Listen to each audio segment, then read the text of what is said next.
So what do you get when you cross a prolific developer with a cutting-edge modern architect? You get this.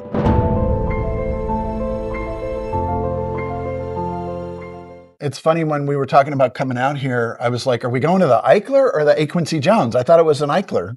Yeah, I know people get this confused very often and they'll label them as Eichlers, but they are actually indeed Quincy Jones. And I didn't realize Quincy Jones, the architect, designed over half, around 5,000 of the 11,000 homes that were developed by Joseph Eichler. Yeah, Eichler was a forward-thinking developer. That's actually what his label is. And he was trying to bring architecture to the middle class. Yep, exactly. And he was really successful at it. He was prolific. He built in Palm Springs and I think Long Beach, mostly in Northern California.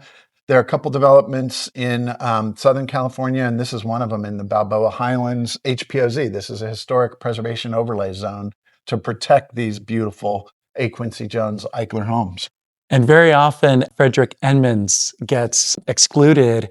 I don't know if he was on this project specifically, but him and Quincy Jones designed about half of those homes. Yeah. And it's really got a lot of really wonderful mid-century modern elements, the connection to the landscape, the floor-to-ceiling glass. It's essentially a post and beam house, but I love this expressive, pitched roof form that draws you into the atrium that's the central courtyard of the home, the heart of the home, as Brian, the listing agent, told us. And I think that's a great description. Yeah, what's great is that you'll come up to your carport, essentially. You called it parking into your living room almost. Yep.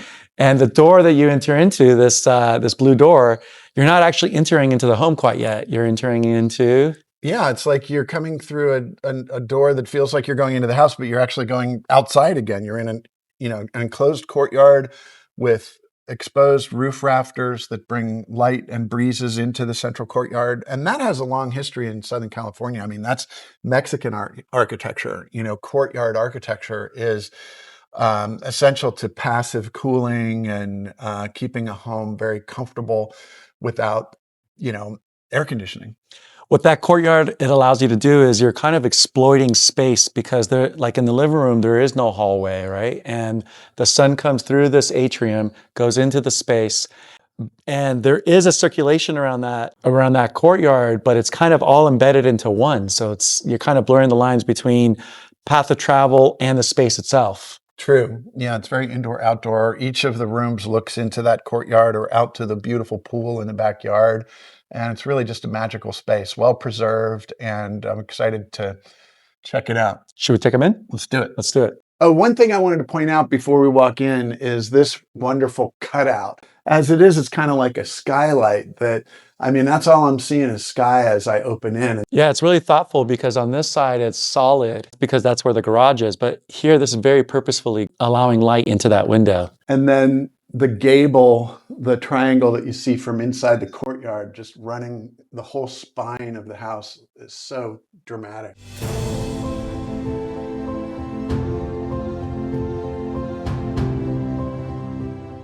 I love this courtyard. You've got the opening here, the opening there. These roof rafters are open with no decking, and you've got this interior space that's actually really exterior. What I really love about it is the rhythm that it has, because it goes from solid to translucent to solid again. This, of course, is allowing light into the courtyard. And oftentimes I talk a lot about how the structure defines the space, and that's exactly what's happening here, is that all these beams are sitting on these columns surrounding this courtyard. This is truly indoor-outdoor. The living room, the kitchen, dining area, these bedrooms on either side all look into this exterior courtyard with a living tree and a big boulder sitting here. From here, you can really see how there is a path of travel, but it's the space itself as well. And so you're not really losing any square footage like we see in most homes where they've got a hallway and all of that is just dead space. Exactly. That's a key detail. Where things changed in the 20s and 30s, they would have had hallways.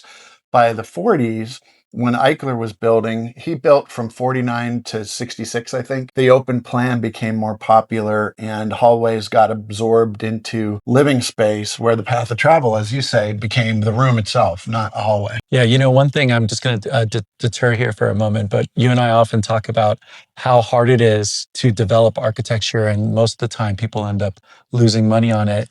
I think we should have looked it up. I don't know if we did or not, as to whether or not Eichler seems like the most successful developer in that cause. Does that seem like That's my warranted? understanding. I mean, to build 11,000 units, it's like sometimes we bemoan the fact that the case study house program didn't become a successful program. 30 houses were built, or 33. And, you know, we talk about Levittown, the development in New York, where we got these really cheap, ugly builder designed houses. That seems like what we got. But Eichler built 11,000. I mean, that's a successful developer. I mean, he was so successful that he ended his career in San Francisco with a big tower up on Nob Hill, I believe it is. Yeah. And it's a huge concrete tower that supports, I think, 25 or 30 floors. And so he was a really successful developer. Absolutely. But he chose to work with cutting edge architects. A. Quincy Jones, Raphael Soriano, Anshen Allen. I mean, those are all world class architects of their era, as opposed to developers who view design architects as cost additions. You know, people often view architecture as like, oh, that costs too much. But on the product side, it ends up adding a lot of value. Yeah, we need our modern day Eichler. Somebody out there. Yeah, I can't think of anybody. I mean, I know these little one-off programs. There was a Sagaponic, New York, a developer who tried to do some modern architecture, but I don't know anybody who built modern architecture at this scale other than Eichler. Bringing it back to this home, I love these screen walls here. It adds a level of privacy, but again, doesn't deter from the light. It lets light through. A lot of these sliding glass doors, they're all original, but they slide really well. I'm surprised at how well they function. And those are signature elements of this architecture. To come in here and remove and replace all of this single pane glass and aluminum sliders with, you know, everybody wants, I want Fleetwood, you know, that would change the whole look, because the bottom, you know, the stiles and rails get really big and beefy, and dual pane glass has that sandwich that's thicker, and it would change the whole aesthetic. It's really wonderful that this house has been preserved as it has. Let's go and talk about these floors, because you were mentioning something about those tiles. I love that story. Okay, let's check it out. Okay, so this house is laid out with the primary suite on one side with a fourth bedroom, and the secondary suite of bedrooms over here. There are 3 bedrooms and 2 bathrooms with the public spaces in between. You've got a living room, dining area, and kitchen that are connected with this open plan. And on one hand, the courtyard is sort of the heart of the home, but on the other hand, this interior fireplace and chimney is kind of a secondary heart of the home, the hearth. Yeah, it's kind of a bookend to the home because it's where the home ends. Yeah. But on either side, you've got glass panes and then views out into the pool. And of course, out to nature, which is also a very mid-century move. So I'm noticing a couple of things in here. You know, you've got the stacked bond of the masonry, simple concrete block. I'm so thankful this hasn't been painted. And you've got the 2x tongue and groove decking on top of the posts and beams. And then as that continues out into the courtyard, you see the exposed roof rafters. And then interestingly, the decking shifts to a horizontal layout. So in here, it's vertical. Out there, beyond the building envelope or beyond the courtyard, it switches to horizontal. And so that just adds another layer of complexity and detail that makes this really exciting. I didn't notice that. Yeah. Thank you for pointing that out. I love those. I love especially capturing it on camera, like visual distinctions that all of a sudden you're like, oh, that's really cool that they did that. This is a special space. And so then we've got this beautiful polished concrete floor. I love the fact that they came back in with, you know, 3000 grit polishing. You don't need to put any additional sealer on a floor when you do that. You've got a really high PSI floor that'll polish out and seal itself when you grind it like that. And so it exposed the aggregate, and that's kind of makes it look like terrazzo. But then you see the memory of the linoleum floor that was once here. And so you've got this beautiful exposed aggregate original floor with a wood border, and then the memory of the linoleum, and it's that 8x8, which you can't buy today. If you wanted to recreate the original linoleum, you'd have to buy 9x9 and mill it down to 8x8. And we see that history. And so it's kind of like architectural archaeology, or the memory, the Yeah. history of the life in this home.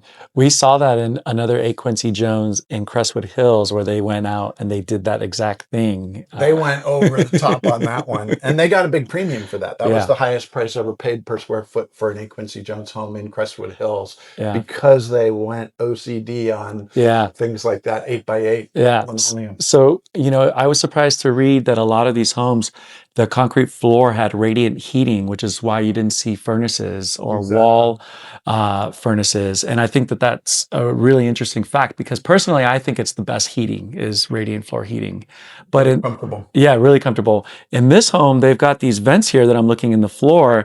And so this is slab on grade. So I'm not sure how one would tend to that, but it's a lovely detail that we've got here. That feels like it must have been original, because I don't see any cuts in the rest of the slab. And so they probably installed those ducts in the slab. Well, let's take these guys out to the pool area, because that's Okay. a really exciting space. And So we're back on the pool deck side of this 1/4-acre lot. And, what's catching my eye right now is the continuation of the fascia and the overhang. I mean, that's pure art. I mean, that's what we talk about with architectural drafting, where they would continue the line beyond the intersection, and the beams continue these horizontal slats, and then the fascia has been held out about 1.5 feet. And it to me, it points to like continuity, the continuation of an experience, looking into the future to, something's happening out that way. yeah, and they're expressing it the same way with that rhythm, because that gable at the top there is solid. And then again, you've got these translucent, or these screen, what would you call it? Like a screen roof or It's something? kind of like, yeah, exactly. But the same language, just in a different way. Over there, it was in the gable. Over here, it's on this cantilever. And how beautiful are these cantilevers? I mean, I don't know why we're not doing that more these days, but so in beautiful. really great condition. I Yeah. don't see anything sagging. It's all really plumb and level and perpendicular. So All right. again, we're in Balboa Highlands, which is a historic preservation overlay zone. This is an Eichler home. Eichler was not an architect. He was a developer with the foresight to hire great architects. This architect was A. Quincy Jones. And what are the specs on this house? It was built in 1964. Yep. It's currently priced at 1,650. Yep. It's on it About a quarter of an acre. a quarter of an acre. And 5 bedrooms, 3 bathrooms. It's just under 2,100 square feet. And Brian Welch is the listing agent. We're really grateful to him for hosting us and his hospitality. Guy's a really successful agent with a lot of good ideas that I picked his brain while we were getting B-roll today. So we're going to elevate our careers thanks to Brian. Yeah, big thank you to the seller and to Brian for allowing us to be here. And if you guys want to tour this home, let us know. Let us know. We are architecture brokers. Sometimes people think we are just architecture tour givers, but we're actually realtors. Yeah. We help people buy and sell architecture like this, and we'd love to represent you in the sale or the purchase. So feel free to reach out. Before we high five, I'm looking at this wall here. Original? I think so, because it's the same stacked bond as the fireplace, and it's got these wonderful little protrusions. And now I'm thinking about what are you pointing out? That barbecue?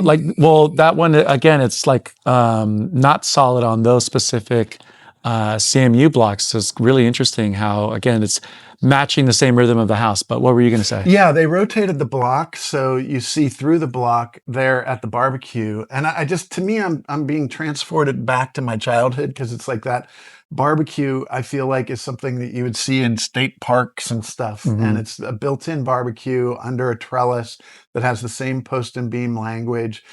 But no, I'm just feeling really grateful that it's like, I can't believe we get paid to do this, hypothetically, sometimes, that, we get to meet interesting people, friendly agents, homeowners that appreciate this kind of architecture.